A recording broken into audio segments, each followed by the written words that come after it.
Oi pessoal, hoje é dia 19 e no primeiro exercício de concentração o Grabovoi fala para a gente pensar numa árvore e nas folhas dela que caem e vão por aí. E depois, num outro dia, ele fala, vai nessas folhas e devolve para a árvore. Aí já fica bem complexo, porque as folhas já viajaram, já foram para muitos lugares, mas isso é possível. E esse exercício, ele é libertador. Por exemplo, hoje ele me deu uma noção, porque, por exemplo, o Jack, eu quero cuidar dele, eu vou cuidar dele da melhor forma que eu puder, lógico. Eu não resgatei um cachorro para não cuidar dele direito. Mas em outro exercício ele fala que tem que ser bom para todos. A perfeição, a idealização, o ideal deve ser para todos, inclusive para mim. Então, eu tenho que negociar como que eu vou fazer para cuidar do Jack de uma forma muito boa, mas que eu também esteja incluída. Por enquanto ainda não. Por enquanto eu estou dando mais valor para ele do que para mim. Isso me esgota, me cansa. Mas outro dia, andando com os outros cachorrinhos, eu vi um homem com um pastor alemão. E quando ele viu os cachorrinhos, ele já pegou o pastor alemão, o super bonzinho, bonitinho, dá para ver que é super bem cuidado, educado, mas o homem dobrou a vigilância. Ele viu os cachorrinhos e dobrou a vigilância, sem precisar. O cachorrinho nem olhou para os meus, mas ele dobrou a vigilância. Isso me deu uma folga, porque eu pensei, ufa, existe gente sensata nesse mundo. Porque eu tô aqui no meio do nada, no meio desse buraco, e as pessoas aqui... Ontem eu fiz uma pilotagem que eu faço. Eu encho a folha de papel com 8, bem grande, e escrevo, já falei isso outras vezes, em cima do 8, norma, e embaixo o que eu quero pôr na norma do Criador. Não é na norma da nossa vida, não. É na norma da criação. Aí, desculpa, aí eu fui colocando, briga com o vizinho, briga contra o vizinho para colocar na norma.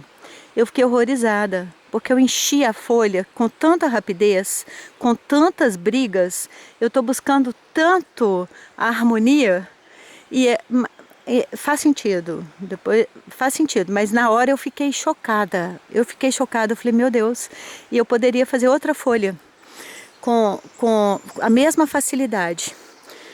Aí me deu uma vontade de ir embora daqui, eu falei, não, eu tenho que ir embora daqui, Deus me livre, eu tô no fim do mundo e é um inferno.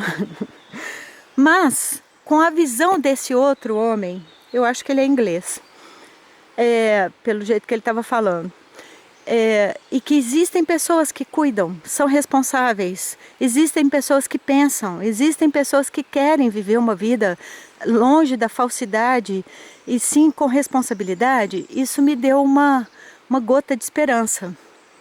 E aí eu pensei, o Jack, se ele for adotado por uma família, eu faço muita pilotagem para uma família que queira um cachorro como o Jack, se aproximar dele, né? Ou ele encontrar uma família verdadeira para ele.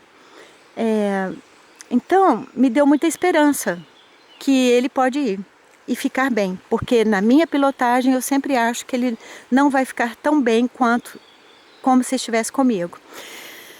Então, a forma de pensar, ela precisa ir sendo melhorada, porque a forma de pensar impede que o meu resultado aconteça. Se eu estou com medo que ele seja adotado por alguém que não vai cuidar dele, então eu não vou conseguir que ele seja adotado. Mas se eu começo a pensar que ele é uma folhinha da minha árvore e que ele vai estar sempre ligado comigo, mesmo que ele esteja lá na Holanda, onde eu imagino, Bélgica ou Holanda, que são os que mais adotam aqui dos que tem no abrigo. Que ele está lá na Holanda, ele está bem, isso foi consequência das minhas atitudes.